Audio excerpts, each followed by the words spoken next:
Every day, you and I get bombarded with negative news. And just like our bodies becomes what we eat, our minds become the information that we consume. If you want to stay positive, it's so important that you also listen to stories that inspires you and uplifts you.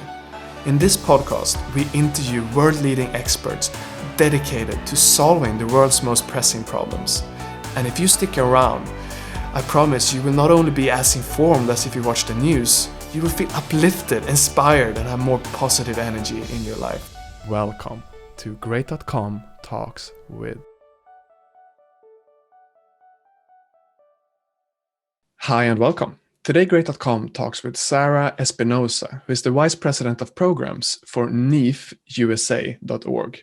And NEEF stands for the National Environmental Education Foundation, and they exist to make the environment more accessible, relatable, relevant, and connected to the daily lives of all Americans. And if you're newer into this podcast, you definitely want to press subscribe, either on YouTube or in your podcast app, because today we're going to discover how we can cultivate an environmentally conscious and responsible public in the US. So Sarah, thank you so much for taking the time to speak with us. Thanks for having me. I'm really happy to be here. That's great. And I made a short introduction, but how would you describe NEEF to someone that is not familiar with why you guys exist?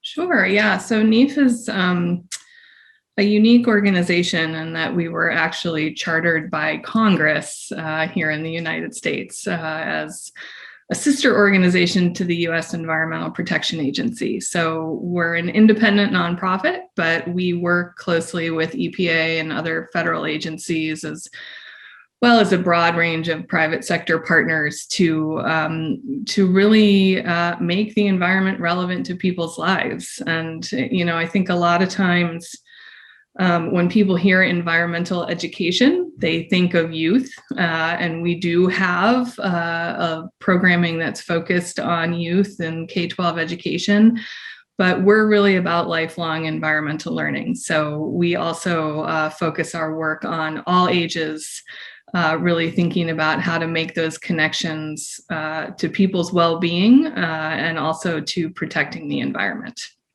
Okay.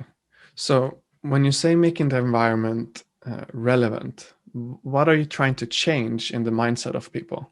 How does that look like? Right. So we want everyone to feel that they're connected to the environment and that they have a role to play in protecting it. And I would say that NEEF is a very people-forward organization. So we like to lead with positive messages, give people simple actions they can take in their daily lives to learn about and protect the environment. And we really want a big tent. We want everyone to feel like they're welcome and have a role to play here. What kind of challenges do you have when it comes to changing people's mindset and make them feel more connected with nature and wanting to take action to preserving nature? I think there's a couple of things. One is making people feel welcome, right? In the United States, the environmental movement historically has been a pretty white and affluent movement. So I think part of our job is to really work on that relevance piece and make sure people feel like they are connected to the environment and green spaces, that they have a role to play here, that they have a voice, and and how we address some of the really big impacts we're facing today, like climate change and others. I also think it can feel very daunting to tackle some of these big environmental issues, right? Climate change is huge, and it can seem like individual actions may not have the impact we want them to have. So one of the other things we really focus on is taking small actions and showing people how those add up to big impact, right? So if we all do things together, shutting down our computers before we go to bed, for example, may feel like a very small action for me to take, but if I take it along with a million other people, that actually has a pretty big collective impact. So, I think really working to show that even small actions add up, and that taking care of the environment and taking care of our own health doesn't have to mean making major investments like solar panels or hybrid cars, but it can be small things we do in our everyday lives that really make a difference. Got it. Okay, so tell me more about the outcomes you're hoping for people to take action on, because this was one example. And because making people feel connected with nature is a bit subjective and it's maybe a bit harder to measure. So I'm curious about outcomes you are looking for. Sure. Yeah, I think our outcomes really fall into three big buckets. So one is health. We're really looking to help people improve their health, right? So taking care of the environment, spending time outside, reducing exposures to things like air pollution or water pollution that can affect our health is one major outcome. And certainly health is a huge driver for why people get interested in the environment really and want to learn more about it, right? Is to protect their health and their family's health. I think the second piece is conservation outcomes, right? So we really focus on getting people out, enjoying parks and public spaces, but also taking care of those places, and really drive towards having some conservation outcomes that we can point to. So how have Americans who are getting out and joining volunteer events or spending time on public lands here really driving towards better habitat, fewer invasive species, better water quality, so that we maintain these places that we really want to enjoy. And then I would say the third sort of outcome bucket is economy. So particularly thinking about youth and how we drive interest in STEM, science, technology, engineering, and math fields and help kids practice STEM skills so that they're ready for the workforce. And then also, we do quite a bit of work with companies, corporate employees, looking at how they contribute to sustainability through their actions at work and at home. So kind of coming at the economy piece that way too. How do we help companies make a positive impact on the environment? So it really sounds like you're educating in a lot of different kind of areas. Are you doing this mostly online, or is it, are you going to these companies or these children? What is the approach? It's a mix. The past year has certainly been unique in that we haven't been able to do in-person work the way we usually do, but some of our programming is very place-based and hands-on. So for example, we have National Public Lands Day that takes place at the end of September every year, the fourth Saturday in September. And that's a nationwide volunteer event where we mobilize people all over the country to do projects at parks and forests to improve those places.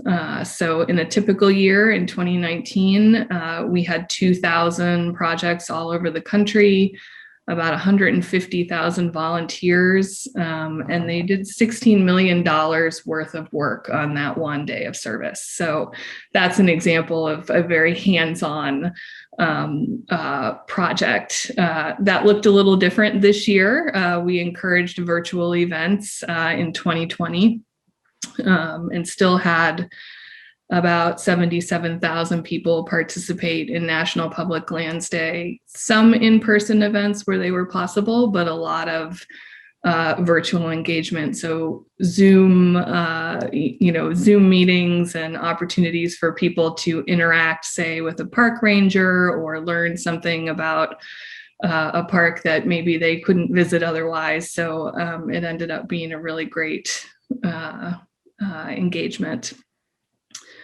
And then in our K-12 work, I would say it's the same. It's a mix of kind of hands-on and virtual. So we focus on what we call greening STEM, which is using the environment as a compelling context for getting young people interested in STEM fields.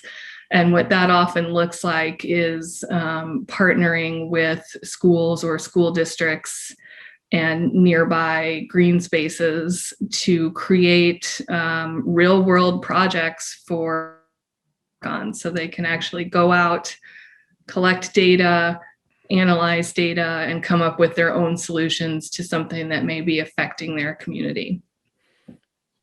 Thank you for clarifying the different Sure. kind of projects that you guys are doing. And I'm getting curious now in pandemic season, how is that affecting the attitudes of Americans when it comes to nature? And how is it affecting their ability to have access to nature? Right.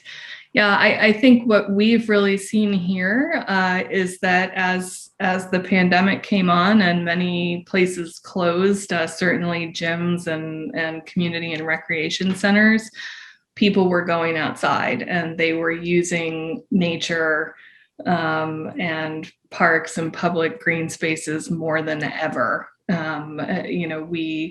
We have heard from many of our partners that visitation in some places is up by 100 or 150%. So people really mobilized and went out and used green spaces, I think, more than they ever have before. And certainly that's been a real positive from the perspective of health and connection, right? That people have been able to get out, get fresh air, disconnect a little bit. But it's also been incredibly hard on those spaces where you're seeing more wear and tear at a time when there are actually fewer staff and volunteers to be taking care of those places. So it's been a really interesting time. I also think people are discovering new places, right? Even I have discovered new places right in my neighborhood that I hadn't necessarily spent time in before. Just getting out and wanting to get some exercise and make those connections. Yeah. Yeah, I can imagine. It's a lot of people get to try stuff that otherwise wouldn't. So you're obviously trying to move the US public from a state of mind where they feel disconnected to nature to where they feel connected. And I'm curious, what would you like to tell people? It's a classic, what would you put on a billboard question, and it might be hard to answer, but what would you like for the public to know if you could reach a lot of people? One of the things I think about a lot and I think is really important is that there's no one right way to enjoy nature, right? I think oftentimes we see or hear messaging that enjoying nature means camping or hiking or having a very specific sort of experience outdoors.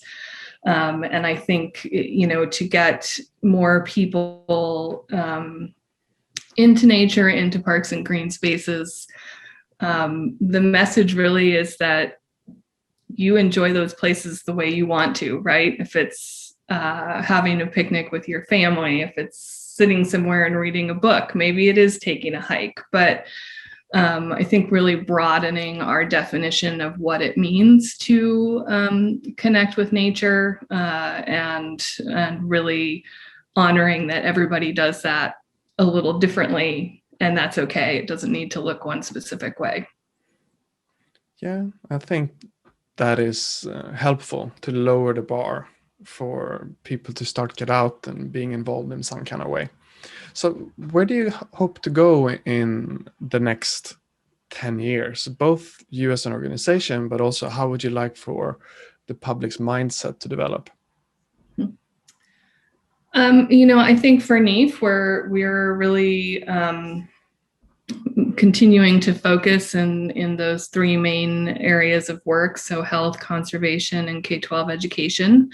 And in particular, thinking about how we scale and support more work in each of those areas through partnerships and grant making and other opportunities to sort of take some things that have worked well, for example, the greening STEM work that I shared, and figure out how to spread that more broadly around the country and make it available to more people.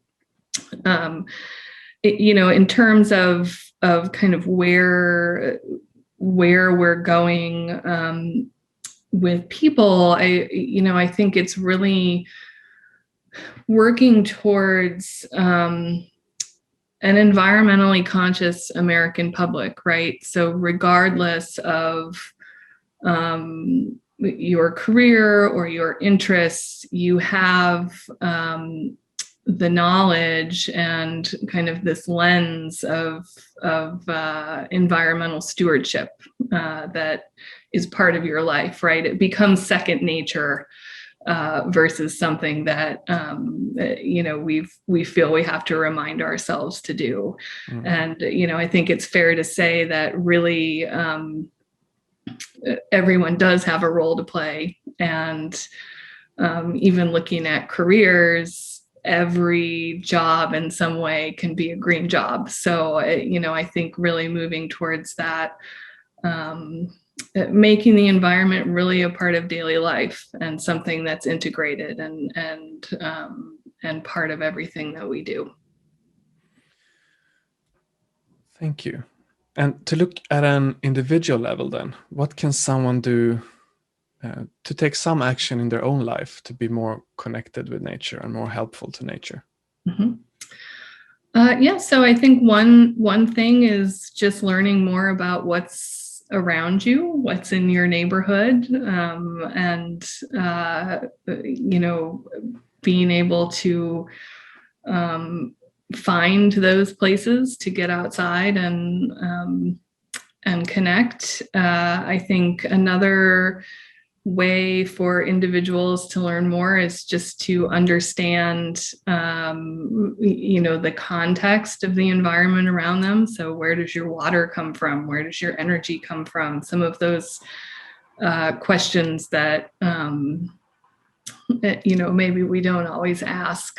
And then thinking about some of those small actions that somebody can take at home. So, is it turning off electronics that you're not using, or shortening your shower by 1 minute? There's so many small things that we can do day to day that really do add up and start to become habit and second nature. So I think having a curiosity mindset really is important. Right, and be a little bit more creative for those little gestures and act of kindness we can do towards nature all the time. And what can someone do to keep up to date with the NEEF and the work that you do? Yes, so we have a monthly newsletter called NEEF Connect. That's a great way to get a snapshot regularly of what we're working on.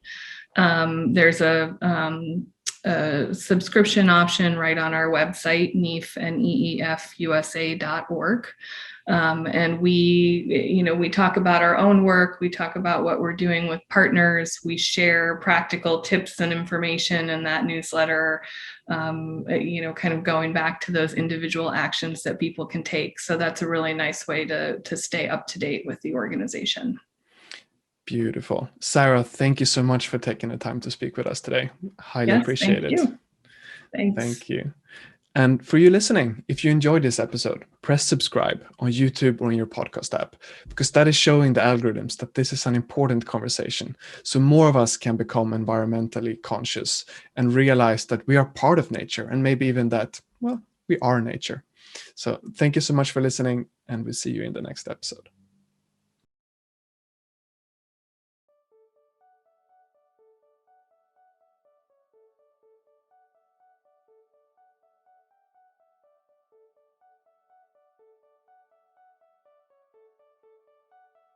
What is great.com?